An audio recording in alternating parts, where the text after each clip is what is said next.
Okay, welcome back to another weekly or a bi-weekly, weekly, whatever podcast, Guff Stuff Weekly. Today we're talking about RTSs, real-time strategy. We're switching up. We're heading over to the video game world. Something near and dear to my heart. That was the first video games I ever really got into. I mean, obviously we played the NES and the Ataris, but that just shows my age a little bit. But as far as PC gaming goes, RTS is what got me into PC gaming. Absolutely, me too. And yeah, so anyway, my name is Scott, and I'm here with Javen. And we're talking about RTSs. And yes, there will be some age difference conversations going on here because when I started playing RTSs were, some of the first video games on the market. And Javen, well, he got to be in the prime time of RTSs when they started. There was tons of them out when he started playing. So, and I've been playing RTSs since I was I would say about 16 years, 15, 16 years. Yeah. And so I got to go through the golden age of Empires 2, right. StarCraft 1 and 2. Yep. Just some absolute juggernauts. Command & Conquer, Red Alert. That's interesting. Because if you think about it, though, if I go back to that time period when they were all coming out, most people didn't have computers in their houses at that point. No, they didn't. I was very lucky. You must have had a pretty blessed childhood with the parents. They must have really wanted the newest gadgets on the market. So my parents were always... We'll talk about this a little bit. That's fine. Yeah. My parents were always really good about getting... First off, my mom's a gamer. I did not know that. She loves games. We're going to have to invite her in. She doesn't play a lot, though, because she gets addicted to games really quickly. Gotcha. I have the same problem. No, I understand that. But I've learned coping mechanisms and stuff like that to deal with it. My dad, huge gamer. He grew up in the arcades. What? Yeah. I understand growing up in arcades, but what? That man is the absolute beast at Galaga and Pac-Man. I would not have... Okay, yeah, I've learned something new today. And it's... Awesome. So, when an N64 came out, we had an N64. There you go. GameCube came out, we had a GameCube. I never did grow up with a PlayStation. Well, we had an original PlayStation. Right. But I never grew up with... Well, I think everybody in America had an original PlayStation, let's be honest. I think everybody had one. Xbox and PlayStation 2 and stuff I never had. Okay. I grew up on GameCube, and I immediately shifted from Nintendo to... My parents asked PC. My brother and I, well, what do we want? Well, we want computers. Yeah. So we got computers. We were Holy very, very blessed. And that's impressive. I would not have... I guess I didn't even really think about it until just a little bit ago. So... not many people. I had to purchase my computer back then, and it was expensive as crap. Yeah. So it was like adults and young adults, like 20 plus, very much the only people that had computers. I started PC gaming at 12. Yeah. So yeah, you're right. Right about the time I bought my first computer. Jeez. And it wasn't even a gaming rig. I remember playing 3D pinball, space pinball, right, and playing the crap out of that, and playing like an old Hoyle card games. Yep. Like Pinochle, yep, all the card games. This is not talking about RTS. This is a little prelude. These are some kind of shocks here. I'm kind of shocked about. This is how he got into it. I'm kind of shocked.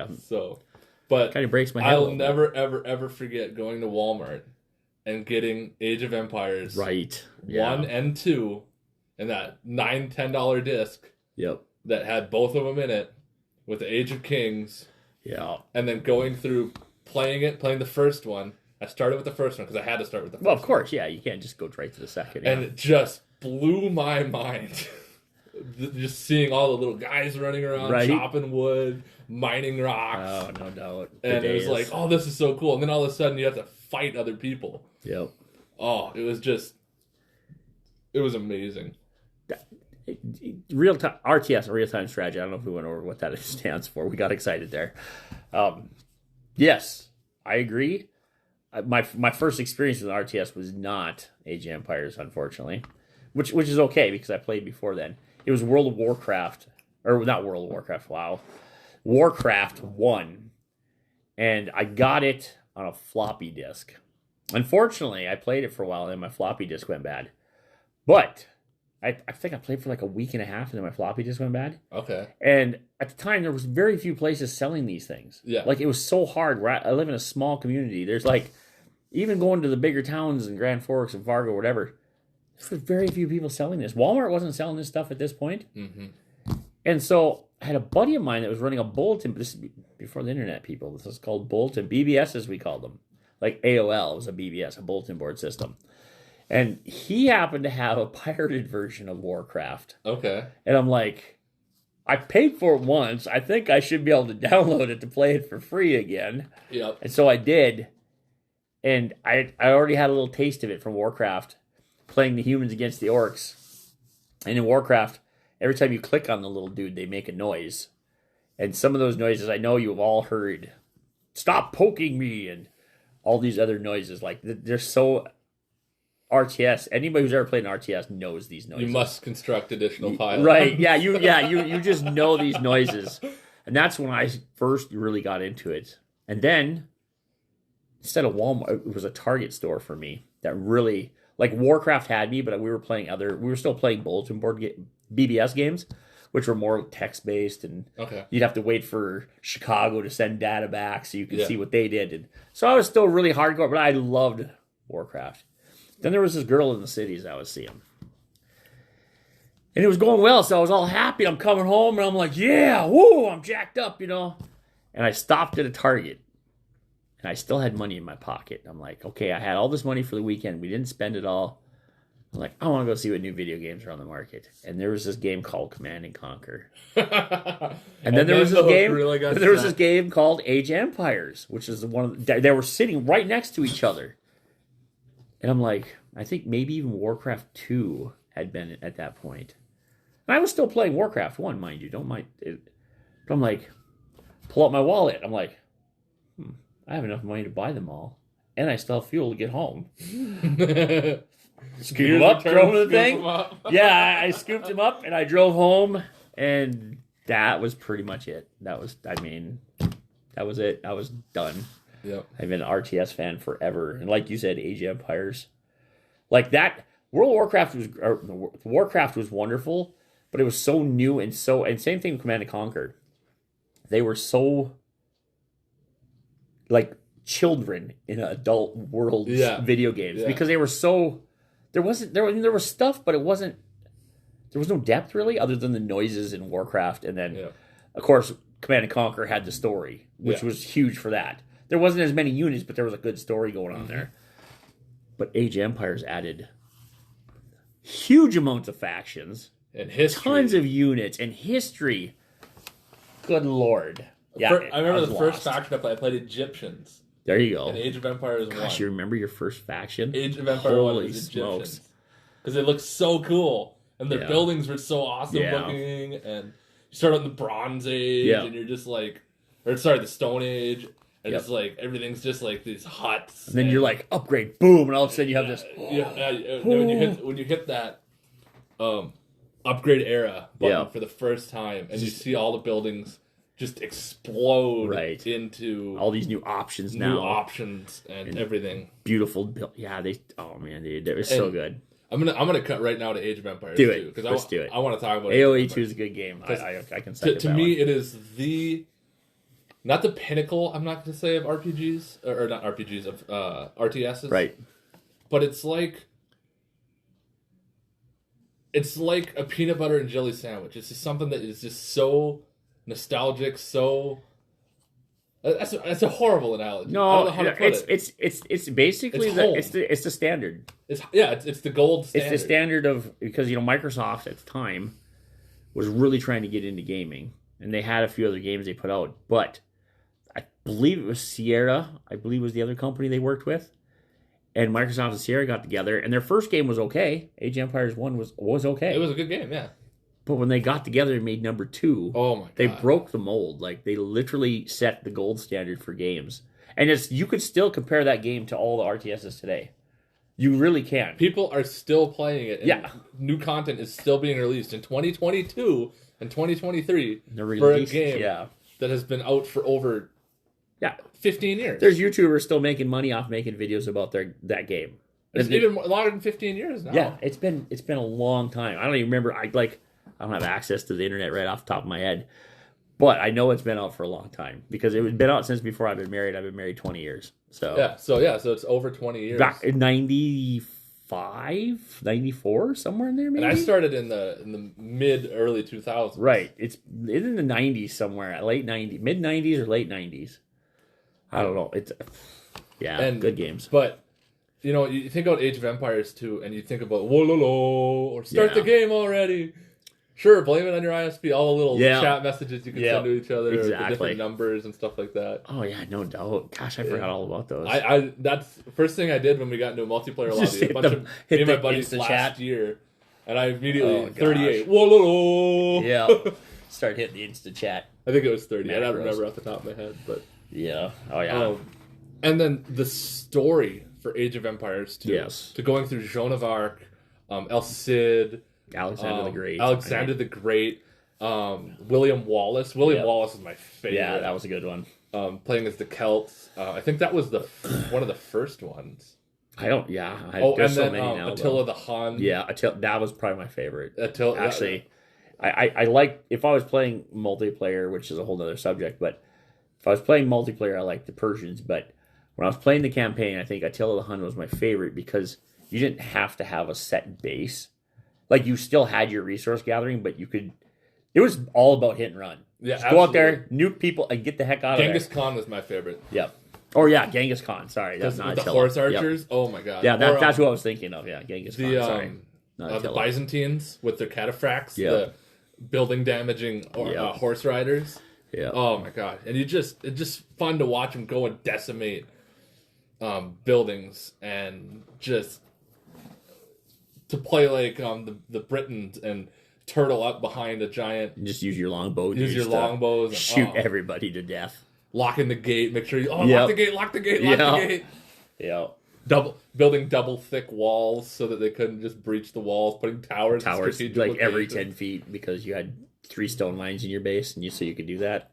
Yeah. Yeah. No, that's such a good game, and it was probably the one that got me most into multiplayer. Yeah, that was my huge multiplayer That was my game. first ever multiplayer game that wasn't just like Mario Party or anything like that. Because you could sit down, like, at least in my household, up until a few years ago, we sat down and we would still play it multiplayer together. We'd team up, we'd do it, and we just play multiplayer together. So it was really, like, entertaining, and the whole house plays it. Like... There's other games that we played too. Most of us, we usually play another game that was kind of an offshoot after Age of Empires kind of slowed down and Microsoft stopped adding stuff to it. Was a game that Sierra had picked up that decided that, hey, we're not done making games, so we're going to make this game called Empire Earth. Yeah, you were telling me a little bit about this. Which is even better multiplayer, but it takes place over like 16 eras. Epics, epochs, whatever you guys want to call those. Fantastic, though. Age of Mythology was another fun one. That was a fun... The best part about that is that's the one with the Egyptian gods and stuff. Yeah, you could shoot lightning and all that fun and then stuff. That was a good game. You could play, your Pegasus, and you could play your Hercules, and that was a good... And then the RTS kind of evolved. I want to skip ahead some generations here. And the next big one I remember when I was in college, it had just come out. And Twitch, Justin.tv had just come out. And StarCraft 2. Oh, StarCraft, yeah. And I know I'm skipping over StarCraft, and I'm probably going to get tons of rage for that. But StarCraft was good, too. StarCraft was an amazing game. Couldn't have number 2 if number 1 wasn't around. Number 1 wasn't around, yeah. But I think number 1's actually coming back and more into swing now. Okay, before we go too far, though. One thing that StarCraft 1 did that nobody else has ever done, or I shouldn't say ever... that I know of, is they had what you call a spawn copy.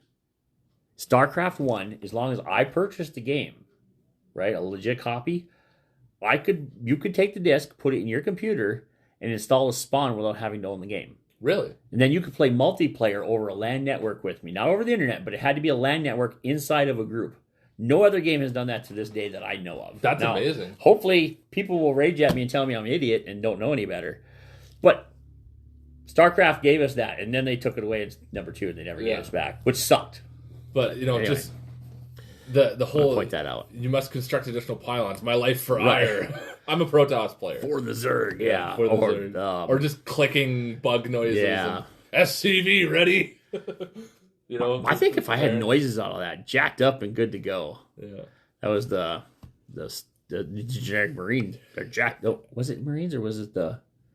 No, that was Marines. Jacked up and good to go because they were like stim packing guys. One of we talked about it a little bit earlier, and we've talked about it now. But sound design in RTS has always been fantastic. Yeah. To give each individual unit some life and some... Yeah, you hear the same voice lines over and over again, but... It gives you... It gives you just an amazing feel. And, we go into StarCraft 2. Yeah.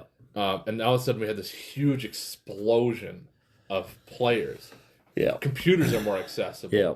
There's thousands of dollars on the line on tournaments to be played. There's multiplayer ladders with ranking systems similar to chess. Pretty sure they still do it. And they still do it.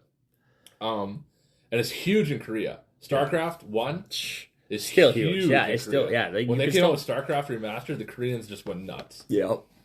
Because it was there's still people playing Brood War. Yeah, I loved Brood War. That was one of my favorite expansions. I think you're in a boat with a lot of people with that one. Thankfully, I got a lot of friends on me on that one. Yeah. Although we didn't talk about Red Alert at all. Oh, Command and Conquer. That was a pretty good one. Like, even if you weren't a Command and Conquer fan, when you played Red Alert, you loved it. Yeah. Or Tim Curry playing the Soviet general. Yeah, their cutscenes were really awesome. They had the cheesy... Yeah. And it was on purpose. It wasn't by accident. It wasn't because they hired they had hired good actors to do it, but it was a little on the B-rated movie side. It was so good. It was so good. If it was anything else, it would have been like... It wouldn't have worked. Oh, well, they're trying to look like somebody else. Yeah, and it was just amazing, I still remember Tim Curry when he was playing his... What the heck was the general's name? I don't remember. I don't remember off the top of my head, but you guys are probably screaming it at us right now. Nerds, why don't you know? Nerds, why don't you know? But when he's looking up and laughing, and the only place capitalism hasn't touched is the moon. That's where we're going next. Yeah, that's a good one. That was a good game. Okay, so, wow, we could talk about this forever. Okay, I have a few games that RTSs that come out were finally a little bit disappointing. One is probably my biggest disappointment, but if you had one disappointment in the RTS world, what would it be? That came out that you played and you're like, they just failed because they didn't do anything right. At least in my opinion. Not anything, but didn't do a lot. Enough right to keep you entertained. It's hard because a lot of RTSs are just fun. Yeah. They really are. I'm trying to think. I honestly... I stumped him. I can't think of an RTS game that came out that I was like, oh, this sucks. The one that got me was there's a game called Total Annihilation. And number one, it's all about, you had like this commander robot, and he would be the guy literally on the field creating buildings and creating units. I think I've seen that. And that was a really good game. He was literally a giant robot, and you had to protect him at all costs. Okay. And he was your commander. And it was a huge map, and it was like there was some perspective angling in the lenses you could do, the camera, so you could kind of play a little bit, which was kind of junky in number one, to be honest. But so number one wasn't a bad game. I thought it was fun. But then they came out with number two, and the world map was so huge, and the like they were bragging, we're the biggest units on the game. Well, yeah, you had this freaking flying battleship aircraft carrier thing. You had to scroll the screen like 4 times on zoomed out just to see it. Really? It was horrible. Awful. It was horrible because sometimes you'd have to click on something, but you had to scroll way up. They failed so bad. The units were still good. The gameplay was still fun. It's just they made the units. They're like bragging how big and awesome it was. But I think in RTSs, bigger is not always better. Because I've played when Empire Earth, sometimes you get maps and they'd be, say, if you play Age of Empires 2, you got a map, say, 100 by 100 tiles, big, it's a pretty big map, right? Yeah. Well, Empire Earth and Total Annihilation would go 10,000 by 10,000. Jesus. Most of that was custom maps because the guys who created the game didn't want that. Right. But you're just like, Total Annihilation was not. That was just how their game was. Because their units would take up, you had to scroll through 4 screens to get to the end of the unit. Then you could have, 6 or 7 of them flying around. Just like, so disappointing. And then it was very resource intense on your video game. I guess another one we have to talk about is Warcraft 3. Oh, yeah, that was... How can we skip Warcraft 3? I know... You can't really skip Warcraft 3. I'd be screaming at the microphone or at the audio. That was... Well, that led to a whole new genre of games. That led to Dota. Huge. Well, it led to Dota. It led to World of Warcraft. Yeah. I mean, it literally opened And that up. was the modding community that really broke that open. It led that to all kinds of... that was probably the first big modding...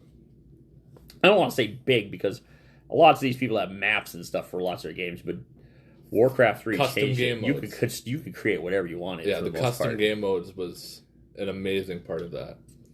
I guess let's... We've been nostalgic pretty good here. Yeah. We have a little bit of time left. Let's branch into modern. Modern RTS. Have you played any modern RTS? No, Northgard. Oh, you played Northgard? Yes, I have played Northgard. I'm trying to think. There must be another one I played. I don't know if there was. I don't think there's any other ones I played so far. Okay, let's talk about Northgard a little bit. Like, that one I liked because it's Viking. Yeah, it's very... Essentially. Yeah. You know. It's only 10 years long. Yep. And it does a good job at claiming zones. I've never been a fan of the claiming zones. Yeah. That's not something like Age of Empires 3. Yeah. Company of Heroes is... That's a totally different style of game. That's true. That's totally different. Company Heroes is definitely... I did play Company Heroes, but like the older versions, I haven't played any of the ones. So I don't mind that, because of war games, that's what you do. Yeah. That kind of war game, modern tanks and military, you have to foxhole build, and you have to take territory to hold it. I didn't really like that in Age of Empires 3, though. I thought it was kind of disgusting. Age of Empires 3 was kind of the black sheep of that family. Yeah. But, yes, Northgard, and then I like Northgard, because I believe you still have, like, little heroes. Yep, so you can summon in... then you can get, warriors. like, artifacts and stuff. Yeah, you can build your own artifacts. You can upgrade. The upgrade trees are from buildings where you have to smith them specifically for each person. Yep. Many different resource types, many different... one of the things they do very well is it's PvP VE. Okay. Player versus enemy, where you have to deal with fallen Valkyries, Draugr, wolves, Jotuns. Yeah, you deal with a lot of different stuff, and there's a lot of things to worry about on the map that isn't just your opponent. Right. That's for sure. Yeah, I guess I never played the PvP part yet. Oh, you probably just know the story mode? Yeah, just the story mode, yeah. Okay. I know one of my children have wanted me to play that with them off and on, and I find reasons not to. I don't know why. Yeah. I pretend I'm busy doing something else. And the nice thing about Northgard is that... should quit ignoring my children. It's not super heavy on micro. Right, no. So in RTSs, for those of you who don't know, there's this 23 minutes into the game, in the podcast we're talking about this. Yeah, well, that's okay.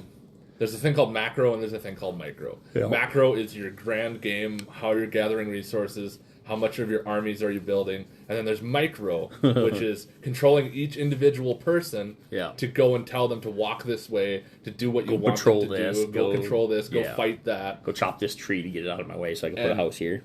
Northgard does a really good job. If you're looking for a modern RTS to get into that's completed, they're done with it. Yeah. They're still releasing some DLC and story packs for it, but it's no longer early access, anything like that. I highly recommend Northgard for a first-time RTS. Yeah, especially since it's a modern one, you can get into it. And you could run it on a potato. Yeah, no, it's a good system. It's a good game. It's a great game. And then recently, I've been playing Company of Heroes 3. I have not bought that yet. It has gotten some pretty harsh reviews on Steam. Oh, I haven't seen that yet. But I've been playing it, and they've been bug fixing it for the past month. And it's been... Right. I think it's in a playable state. We've been playing multiplayer, and it's been fun. You know what, though? Let's be honest. Most of the people that are getting into gaming now don't... And I'm just being an old guy now. Don't understand. Like, I know this sounds like I walked to school with no boots on and uphill both ways. They just don't understand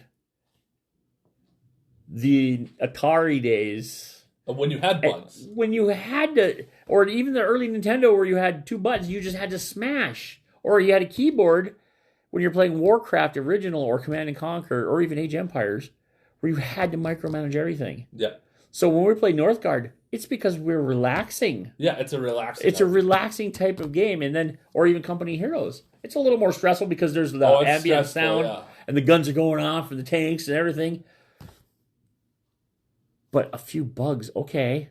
Yeah. Like, come on, guys. So that might even lead into another podcast of people's expectations of video games. Yeah, I think so, because I think there's a lot of, like, and this is a whole other podcast. We'll save that topic for another. Otherwise, I'll just rant for the rest of the day, and then, our other podcasters that came into the building here will be upset because we'll spend hours talking about that. Yeah. So in next episode, we have a special guest coming in. We're going to be talking about Cyberpunk, the role-playing game. Yes. Maybe the video game a little bit. The brand. The world, the brand. So stay tuned for that. All right. Until next time. Thanks for sharing this with us.